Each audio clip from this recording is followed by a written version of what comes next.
8월 20일 금요일 아침에 인사드립니다. 안녕하십니까? 상쾌한 아침 원주에서 출발합니다. 김혜정입니다. 오늘 강원 대부분 지역이 흐린 날씨 보이겠고 곳에 따라 비가 내리겠습니다. 강원 영서 남부 지역의 예상 강우량은 5에서 40mm입니다. 오전 최저 기온은 16도에서 21도, 오후 예상 최고 기온은 31도로 예상하고 있습니다. 오늘 비 소식이 있어서 다소 습할 것으로 보이고요. 원주 지방 현재 기온은 22도입니다. 오늘 준비한 소식입니다. 강원 도민일보 오세연 기자 연결해서 도내 이슈 정리해보고요. 또 금요일은 우리 관내 문화계 소식 알아보고 있습니다. 한 주간 우리 관내 문화 소식도 챙겨보겠고요. 또 정부가 조만간 부동산 수수료 확정안을 발표하되 지자체별로 실정에 맞게 조정해서 적용할 수 있도록 여지를 두겠다라고 밝혔습니다마는 부동산 공인중개사들과 갈등을 겪고 있는 양상입니다. 정부의 수수료, 부동산 수수료 체계 개편을 둘러싼 갈등 상황도 들어보겠습니다. 8월 20일 금요일 상쾌한 아침 원주에서 출발합니다.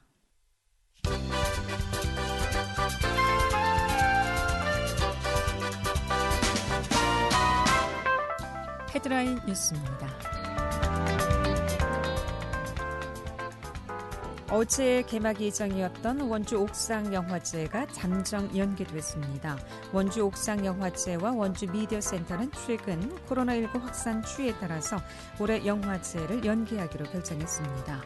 비수도권 내 확산세가 지속되고 타 지역 게스트들이 초청되는 점 등을 고려한 사전 조치로 올해는 지난해 온라인 상영과 달리 오프라인 상영을 목표로 일정을 논의 중입니다. 횡성에서 전국 대학야구 패권이 가려집니다. 한국대학야구연맹 횡성군 체육회는 18일부터 20일, 28일까지 9월 1일 횡성 베이스볼 파크에서 제55회 대통령기 전국대학야구대회를 마련합니다. 전국 대학야구 41개 팀 선수 임원 등 1,300여 명이 출전해 열전을 펼칠 예정입니다. 평창군과 평창 둔전평 농악보전회는 올 9월 예정이었던 평창 농악축제를 출소합니다. 둔전평 농악보전회는 평창군과 여러 번의 협의를 거쳐 비대면, 언택트 공연 등 다양한 방법을 논의했지만 코로나19 감염병이 재확산되고 있어 지역 사회와 방문객의 안전을 위해 축제 취소를 결정했다고 밝혔습니다. 헤드라인 뉴스였습니다.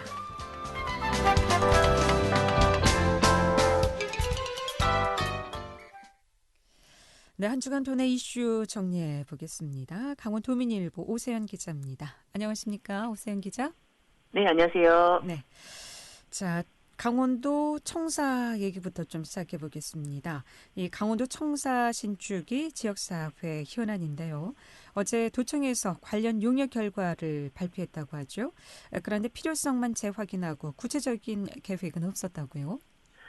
네, 준공된 지 64년 된 강원 도청사와 관련해 신축 필요성은 다시 한번 확인됐는데 3천억 원이 넘는 재원 방안은 물론이고 신축 장소에 대한 앞으로의 일정이나 계획은 제시되지 않아 도청사 신축 논의가 장기화될 수 있다는 우려가 제기되고 있습니다. 강원도는 어제 도청사 신축 타당성 조사 및 기본계획 수립 용역 결과를 발표했습니다. 신청사 규모는 지하 3층에서 지상 6층 규모가 적정한 것으로 제시됐습니다. 소유 사업비는 3,089억 원으로 추산됐습니다. 강원도는 이 같은 공식 입장을 표명했지만 정작 도청사 신축의 핵심인 신축 장소와 재원 조달 방안 등은 언급하지 않아 강원도 수건인 도청사 신축 현안에 대해 뚜렷한 결론을 내리지 못한 것으로 평가받고 있습니다. 더욱이 신축이 필요한 최소한의 일정도 제시하지 않아 청사 신축과 관련된 논의 자체가 중장기 과제로 넘어갈 가능성도 있는 상황입니다. 네. 자, 이 도청사 신축 문제 4년 동안 공전을 거듭해 왔는데 아무래도 차기 도지사 체제로 넘어가는 모양새죠. 상황이 이렇다 보니까. 네, 강원 도청사 신축 현안이 사실상 원점이 되면서 도청사 신축 현안이 차기 도지사 체제에서 다시 논의될 수 있을지 관심이 모아지고 있습니다. 내년 지방선거 국면에서 도청사 신축 현안이 또다시 정쟁화될 가능성도 제기돼 이를 둘러싼 정치 재점화, 지역 갈등 표출도 우려됩니다. 강원도는 당초 도청사 신축과 이전이 필요하다고 보고 3선 임기를 마치는 최문순 지사 임기 안에 신축 부지만이라도 확정하려고 했습니다. 사안의 민감성을 감안해 임기 말에 결정하는 것이 타당하다는 내부 건의 때문입니다. 그러나 지역 정치권과 각 지자체에서는 도청 이전 요구가 잇따랐습니다. 춘천 강북 지역은 물론이고 원주를 비롯해 화천, 동해, 삼척 등 각 지자체가 도청사 이전에 뛰어들면서 적지 않은 혼선이 생겼습니다. 네. 아무래도 어제 이제 용역 결과가 나왔는데 어제 용역 결과에 대해서도 여러 가지 반응들이 있었다고요. 네, 용역 결과가 발표된 어제도 지역 정치권에서는 여러 가지 요구들이 이어지고 있습니다. 춘천 강북 이전을 주장했던 춘천의 남상규 도의원은 용역의 타 지역 이전 검토는 없었던 것으로 아는데 그렇다면 도청 신축을 안 하겠다는 명분 살리기밖에 되지 않은 것 아니냐며 도정 질문 기회가 오면 이를 짚고 넘어가겠다고 했습니다. 강릉의 심영석 도의원은 도에서 어느 한 지역을 지정하기보다는 도민의 의견을 듣고 결정하는 것이 필요하다고 말했습니다. 네.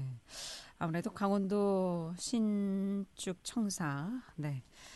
빨리 끝날 것 같진 않군요. 자, 그리고 이 대학 역량 기본 진단 결과가 가결과가 최근에 발표됐는데 이 도내 대학 절반이 탈락 또 퇴출 우려라고 하는데 어떤 내용입니까?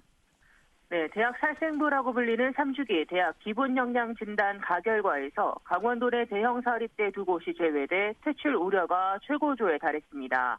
교육부와 한국교육개발원은 대학 구조개혁위원회를 거쳐 2021년 대학 기본 역량 진단 가결과를 각 대학에 통보했습니다. 강원도에서는 이번 평가에 참여한 대학 15곳 중 7곳이 명단에 이름을 올리지 못했습니다. 이는 강원도 내 대학 중 46%에 달하는 수치고 탈락 비율은 전국 평균의 2배 이상을 기록했습니다. 일반 재정지원 대학에서 탈락한 곳은 가톨릭 관동대와 상지대 등 일반대 2곳과 강릉 영동대, 세경대, 송곡대, 송호대, 한국골프대 등 5곳입니다. 반면 일반 재정지원 가능대학으로 선정된 곳은 강릉 원주대와 강원대, 경동대, 연세대 미래캠퍼스, 한라대, 한림대 등 일반대 6곳으로 나타났고 전문대는 강원 도립대와 한림성심대 2곳에 그쳤습니다. 앞서 재정지원 제한대학으로 분류된 강원 관광대는 이번 평가에서 제외됐습니다. 네, 상지대도 여기에서 빠진 것으로 알고 있는데 생각보다 충격적인 결과인데 대학들 반응은 어떻습니까? 네, 강원도 내 대학들이 일반 재정지원 대상에서 무더기로 탈락하면서 고등교육계의 반발도 거세지고 있습니다. 미선정된 대학들은 오늘까지 이루어지는 이의 신청을 통해 최종 결과를 뒤집기 위한 마지막 몸부림을 치고 있습니다. 한 사립대 관계자는 여러 가지 지표에서 기대보다 낮은 점수를 받은 데다 올해 충원율 결과가 좋지 않았던 점도 적지 않은 영향을 미친 것 같다며 최종 결과가 바뀌길 바라는 마음으로 만점을 받지 못한 항목 전체에 대해 이의 신청을 할 계획이라고 밝혔습니다. 전문대학의 경우 이번 역량진단에서 선정된 곳이 2곳에 그치자 교육부의 평가 방식을 꼬집고 나섰습니다. 전문대 관계자들은 평가 권역을 충청과 세종 등 다른 지역과 묶는 게 아니라 강원도 단독 권역으로 평가해 지원받는 대상을 늘려야 한다는 지적입니다. 한국골프대 관계자는 개교 이래 교육부의 지원을 받은 적이 한 번도 없다며 평가는 박하게 하고 지원을 받지 못하니까 예산은 줄고 직원 채용이 어려워지는 악순환이 반복되고 있다고 토로했습니다. 네. 이 신청을 해서도 탈락이 되면 3년 동안 지원이 안 된다고 하는데 이번에 이 신청 결과가 좋았으면 좋겠고요. 자, 그리고 백신 접종 이후에도 안심하기는 어려울 것 같다고 하죠. 이 접종 후 코로나19에 감염되는 돌파 감염 사례가 50여 건으로 지금 집계되고 있다고요. 네, 최근 강원도 내에서 백신 접종을 2차례 모두 마치고 코로나19에 감염되는 돌파 감염 사례가 속출하면서 방역 당국이 긴장하고 있습니다. 어제를 기준으로 강원도 내 돌파 감염 사례는 총 48건으로 집계됐습니다. 이 중에 지역 내 확진이 43건, 해외 입국자는 5건입니다. 돌파 감염 외에도 최근 국내에는 델타 플러스 변이 바이러스 확진자가 나오면서 위기감이 높아지고 있습니다. 중앙방역대책본부는 현재 국내에 총 3명의 델타 플러스 변이 감염자가 발생했다고 밝혔습니다. 여기에 델타 변이 바이러스의 기세도 여전합니다. 18일을 기준으로 강원도 내 델타형 변이는 385건으로 전체의 변이 바이러스 검출률 대비 80%를 차지하고 있습니다. 강릉이 108건으로 가장 많았고 원주가 75건, 홍천이 41건, 춘천이 34건 순입니다. 지난 7월 둘째 주 4%에 불과하던 델타형 변이 바이러스 검출률은 이달 첫째 주 90.1%를 넘어서고 이달 둘째 주에는 96.8%로 치솟았습니다.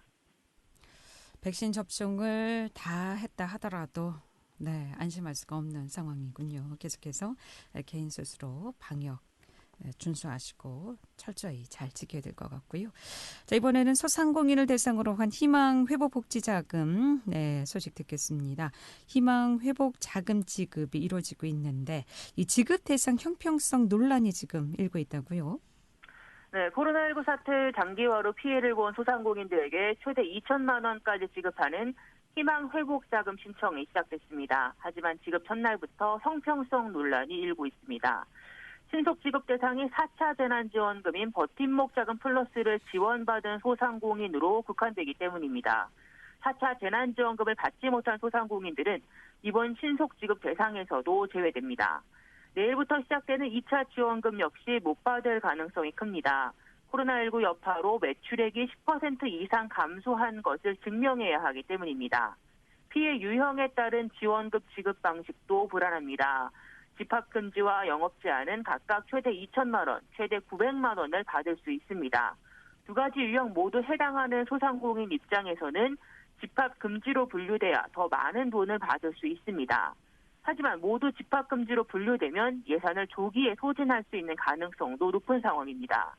강원도 자영업자 총연합회 이사장은 정부가 돈을 주는 건 좋은데 사각지대를 해소하지 않으면 자영업자들의 줄폐업이 잇따를 것이라고 우려했습니다. 네. 소상공인들의 희망회복자금 형평성 논란까지 여기까지 듣겠습니다. 고맙습니다. 네, 감사합니다. 강원도민일보 오세연 기자였습니다.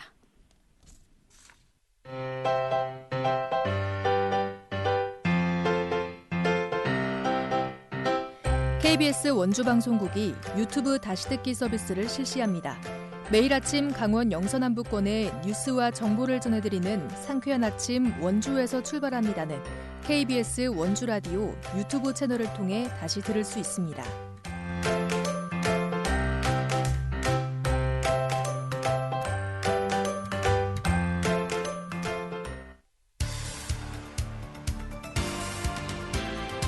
알찬 정보, 생생한 현장의 소식을 전해드립니다.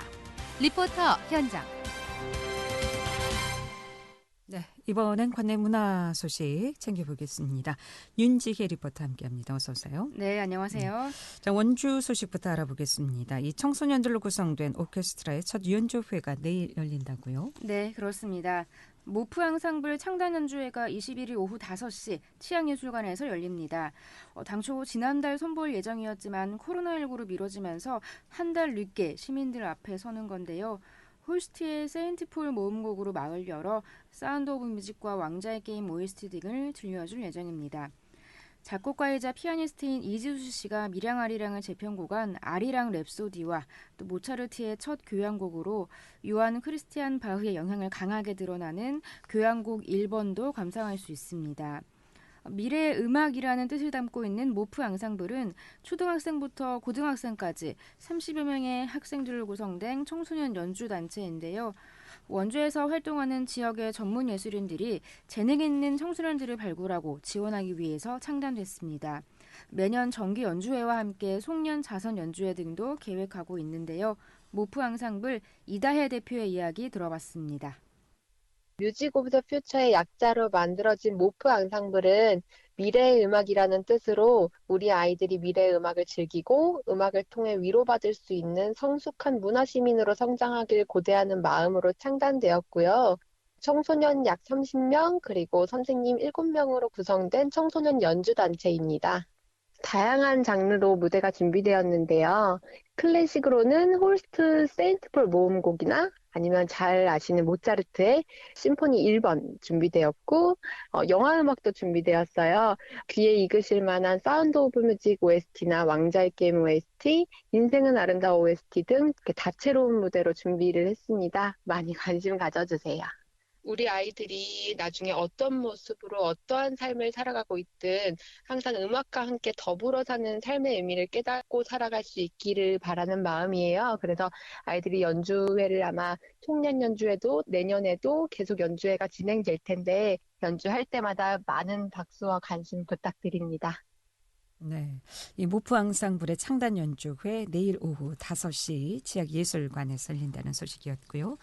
자, 그리고 원주 박경희 문화공원에서 박경희 소설 창작 아카데미를 개최한다고요? 네, 그렇습니다. 9월 7일까지 선착순 30명을 모집하는데요. 박경희 문화공원은 2021년 박경희 문학 선양 행사의 하나로 박경희 소설 창작 아카데미를 개최합니다. 코로나19 상황에 따라서 대면 또는 비대면으로 진행하고 수업은 9월 8일부터 12월 1일까지 매주 수요일 총 12회에 걸쳐서 이서진 소설가를 초청해서 강연을 엽니다. 현재 왕성한 창작 활동을 하고 있는 이서진 소설가를 초청해서 소설 창작에 대한 강의를 진행하는데요. 낯선 틈, 당신의 허공, 달의 뒤편에 드리운 시간들 등을 집필한 이서진 소설가는 김만중 문학상과 원주 문학상을 수상한 바 있습니다. 이번 소설 창작 아카데미를 통해서 박경희 소설가를 선양하는 공간에서 소설 창작에 대해서 배울 수 있는 의미 있는 기회가 될 것으로 기대되고 있습니다. 자세한 내용을 박경희 문학공원 정혜원 소장에게 들어봤습니다.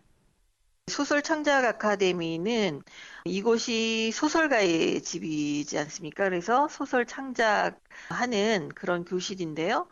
벌써 시민들이 굉장히 많이 수강 신청을 해주셨고 지금 생각으로는 만약에 단계가 많이 올라가면 줌으로 진행을 할 예정입니다. 그래서 강사분은 지금 굉장히 역동적으로 활동하고 계신 이서진 소설가시고요.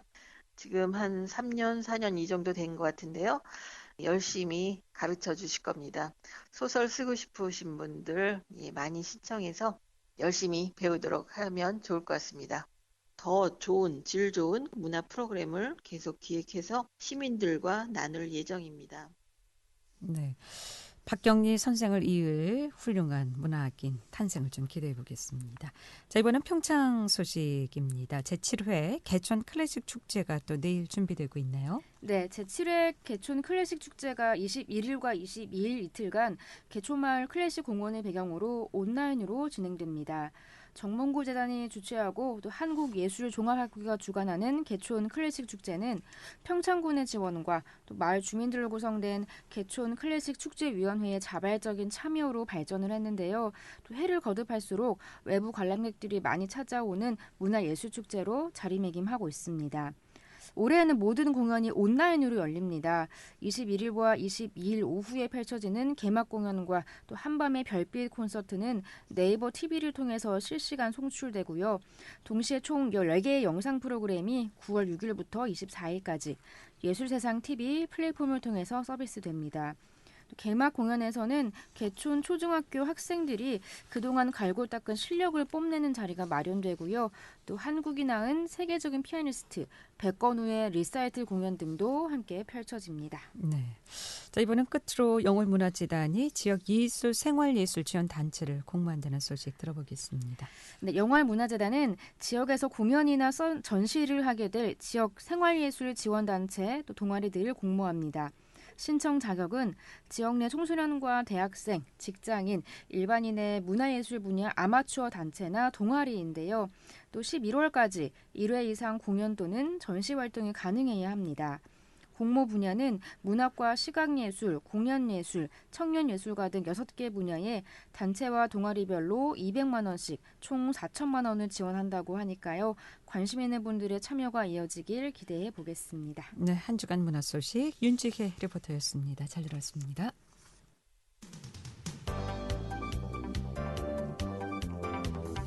생생한 현장, 유익한 생활 정보를 전해드리겠습니다. KBS 원주라디오 상쾌한 아침 원주에서 출발합니다를 함께하고 있습니다. 네, 지난 17일 부동산 공인중개사 수수료 체계 개편을 위한 정부 토론회가 열리면서 공인중개사 업계와 소비자 단체들이 첨예한 시각차를 이제 노출했는데 이 부동산 공인중개사 정부 수수료 체계 개편을 둘러싼 갈등 상황에 대해서 좀 들어보도록 하겠습니다. 한국공인중개사협회 최경순 원주시 지회장 나와 계시죠? 안녕하십니까? 네, 안녕하십니까? 네. 자, 국토교통부와 국토위원구원이 부동산 중개 보수와 중개 서비스 개선 방안에 대한 토론회를 지난 17일 연 것으로 알고 있습니다. 이번 공인중개사 수수료 체계 개편 어떻게 좀 검토하게 됐는지요? 처음에 정부 입장은 국토부 입장에서는 맞습니다. 예전에 이 중개 보수 요율표가 지금 거래 금액의 한 반 정도일 때 만들어진 거거든요. 네. 그래서 거래 금액이 이제 폭등하면서 중개 보수도 많이 올라가서 소비자들한테 너무 부담이 많이 된다 이런 취지로 얘기가 진행이 됐었는데 우리 협회하고 사실은 우리 한국공인중개사 협회가 국가 자격증이지 않습니까? 네. 공인중개사라는 것이. 그래서 사실은 우리하고 좀 더 친밀하게 이 관계에서 우리 입장을 많이 들어봐주고 했어야 되는데 사실은 협회와 정부가 7차례에 걸쳐서 태스크포스 회의를 했습니다. 네, 17일 날 그 토론회가 있었는데요. 그 토론회 내용 그대로 지금 오늘 발표가 됐거든요. 네. 10월 달에 시행을 할 거라고 얘기를 했고요. 지금 기사를 보셨겠지만 이제 오늘 발표가 났습니다. 그러니까 10월부터 그러면은 적용이 된다는 말씀이시죠? 예, 그동안 이제 부동산 가격이 너무 오르면서 중개 보수가 너무 높다라는 의견이 반영되면서 중개 수수료율에 대한 이제 토론회가 아니었나 싶은데 이 토론회에서 쟁점 사항은 어떤 거였습니까? 토론회에서 쟁점은 마찬가지로 우리 입장이 팽팽하게 바뀌어 있었는데 네. 정부는 이제 금액의 중개 보수가 너무 높아 이게 소비자에게 부담이 많이 되니 요율을 대폭 낮추자라는 의견이었고요. 네. 소비자들도 마찬가지로 어쨌든 정부에서 언론에 배포된 부분을 보면 서울에서 980만 원 그 얘기가 되게 많았습니다. 중개보수 980만 원에 대한. 네. 사실은 여러 가지 우리 의무가 있지만 여기서 또 길게 얘기하기는 그렇고요. 근데 우리 협회에서는 그 요율이 지방하고 서울하고 너무 간격이 갭이 커서 지방에서는 좀 너무 불리하지 않나라는 입장을 피력을 했었는데 최종적으로 오늘 발표 난 걸로 보면은 17일 날 정부에서 얘기했던 그 토론회 그대로 지금 진행이 됐습니다. 그러니까 정부의 획정안이 그대로 이제 반영이 됐다는 말씀이시죠? 저도 이제 기사를 살펴보니까 9억 이상, 9억 매매 시 이제 최고 810만 원에서 450만 원으로 이제 인하된다. 그러니까 요율이 상당히 좀 떨어진 요 9억 이상이 가장 많이 좀 적용이 된 것 같아요. 이 밖에 좀 맞습니다. 예, 아무래도 이제 지방에서는 9억 이상짜리 부동산 아파트 기준으로 본다면 이런 아파트는 없지 않습니까? 원주에서 최고가 없어요. 현재 최고가는 어떻게 좀 거래되고 9억이 있습니까? 없습니다. 지금 이편하나라든가 혁신 힐드사임 같은 경우도 지금 5억 정도, 네. 포스코 같은 경우에도 P 2억해도 지금 6억대지 9억대는 없고요. 네. 지금 여기서 보면은 지금 바뀐 거는 예전에는 9억 이상이면 무조건 0.9% 내에서 협의하기로 돼 있잖아요. 네.